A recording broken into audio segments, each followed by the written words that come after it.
Welcome back to 5 Minute Bible Study. This one is not as much of a downer, but still really hard to do. So let's talk about it. Matthew 5:38-42. You have heard that it was said, eye for an eye and tooth for tooth. But I tell you, do not resist an evil person. If someone strikes you on the right cheek, turn to him the other also. And if someone wants to sue you and take your tunic, let him have your cloak as well. If someone forces you to go 1 mile, go with him 2 miles. Give to the one who asks you, and do not turn away from the one who wants to borrow from you. So, he says at the beginning, okay, you know that in the Old Testament, God said all's fair in love and war. If someone punches you, go ahead, punch them back. But whatever they do, keep it equal. Eye for an eye, not body for an eye or foot for a torso. If they punch you, don't shoot. Eye for an eye, tooth for a tooth, keep it equal, level it out. And then he says, but that is all null and void now. Again, he wanted more. If someone wants to do evil to you, don't retaliate, let it go. If they want to punch you, take it. If they want to sue you and take something from you, hand over more than he stole. Give him more than what he came for. So stop retaliating when someone does evil. Stop trying to get back and make things equal.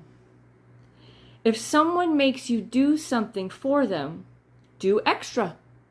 Go the extra mile. Go above and beyond what is demanded of you, so long as it isn't sinning. So long as you can still glorify God in it. Then this was kind of the key. So when I kind of looked it over the whole thing, I felt like this was the whole point. According to verse 42. Be generous. Give if someone asks. Don't reject anyone who wants something you have. Equal is no longer important. Equal is no longer the goal. Showing God's generosity is. Showing God's generosity is now what is important. Showing God's generosity is now the goal. The most important thing isn't defending yourself, but rather going on the offense for God. So unload love when they ask for something. And I will say that I'm aware, just taking this very literally, of abusive relationships, whether it be marriages, friendships, work, whatever. And I think this is delicate, and I think it takes more of an explanation than these 5 minutes. And I don't think that God is saying that if you're abused, you take the abuse. So I think that's a whole different issue. So we're not talking necessarily about harmful, illegal abuse. So don't go there in your thoughts with this. If you want more on that, I can get back to you. You can message me. But I think what he's just saying is when you're wronged,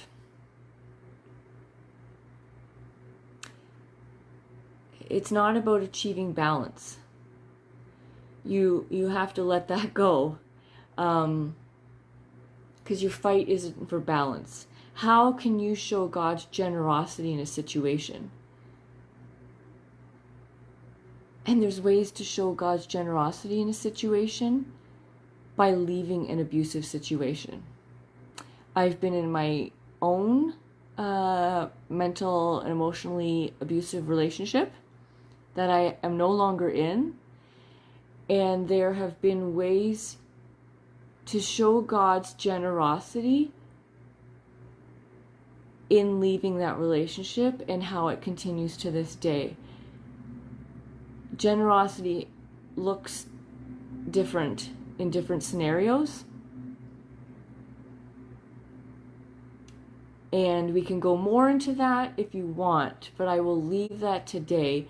God is just saying, or Jesus is saying, equals no longer the goal.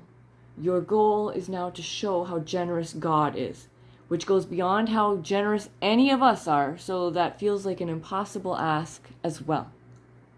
See you tomorrow.